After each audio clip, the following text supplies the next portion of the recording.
Please follow, like, repost and comment. In the heart of a quiet riverside village, where the wind carried secrets and the river carried memories, there existed one rule older than any elder. No one must speak after sundown. To break the rule was to invite the wrath of the spirit in the calabash, a curse older than the village itself. But one man, one voice, would dare to challenge it. This is his story. As the sun began to sink behind the palm trees, villagers hurried indoors. Mothers hushed their children. Fathers smothered fires. The iron gong echoed across the land. Gong! Gong! Gong! Announcing the hour of silence. Kito, a young man who had just returned from the city, stood outside with arms folded, amused. Kito, laughing. So all of you still follow this superstition? Not even one word after sunset. What will happen? Ghosts will tickle our throats. The elders glared. Old Elder Banai stepped forward. Kito, respect the silence. When the sun sleeps, the spirit wakes. Do not test it. Kito smiled rebelliously. And as darkness fully swallowed the sky, he leaned forward and whispered. Spirit, come and get me. Somewhere in the forest. Something moved. At dawn, screams filled the village. Chickens lay dead, necks twisted unnaturally. Strange footprints surrounded the coops, small like a child's, yet deep like a giant's. Whispers shot through the community. It has awakened again. Kito rolled his eyes. Or someone is messing with you. But that night, as he slept, a cold voice slithered through his window, so soft it barely existed. Whisper. Kirito. He froze. No one was allowed to speak. No one should be outside. No one should call his name. The next night, a child woke crying. Afraid of the dark, she accidentally spoke. Mama. I'm scared. Her mother rushed to cover her mouth, but too late.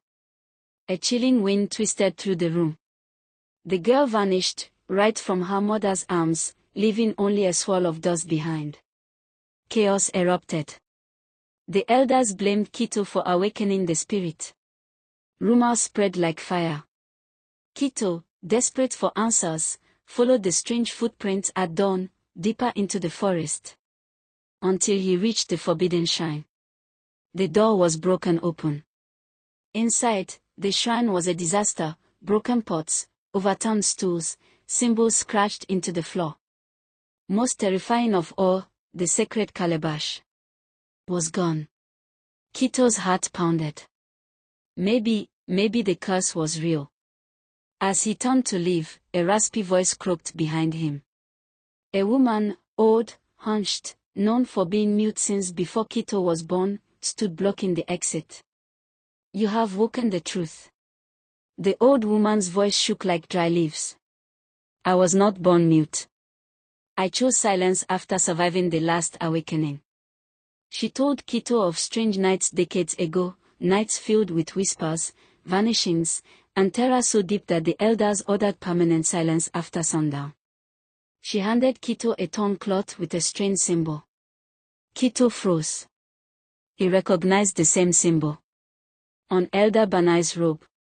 And then she said, ask them what they did. Ask them whom they killed.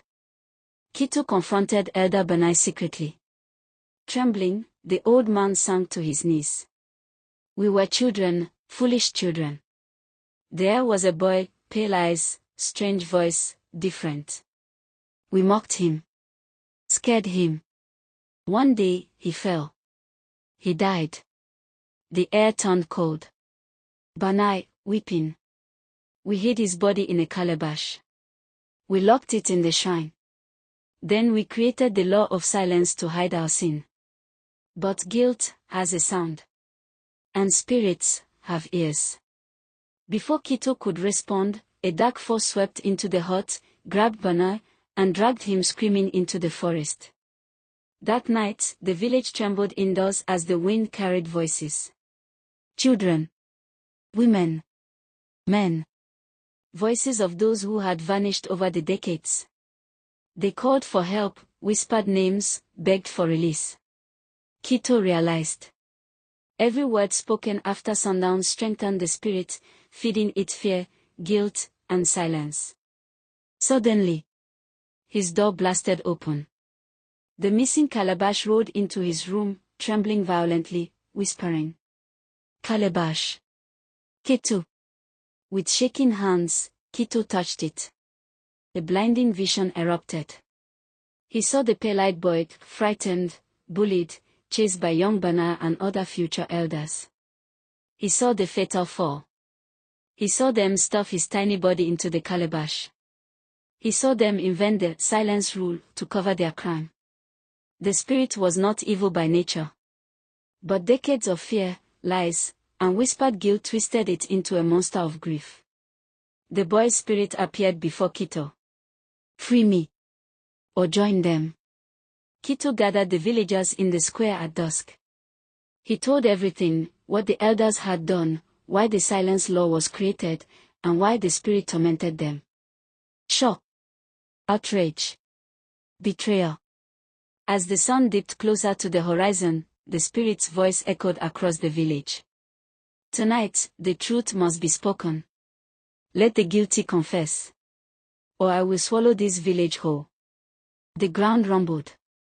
The sun touched the horizon. The hour of judgment had come. Darkness fell. The elders, shaking, stepped forward. For the first time in decades, words were spoken after sundown. Not lies, but truth. They confessed their crime, their cruelty, their deception. The calabash cracked open. The ground trembled. A wail of grief burst into the night. And then, silence. The vanished villagers reappeared all around, unconscious, but alive. The pale-eyed spirit, now calm and peaceful, whispered his final words to Quito.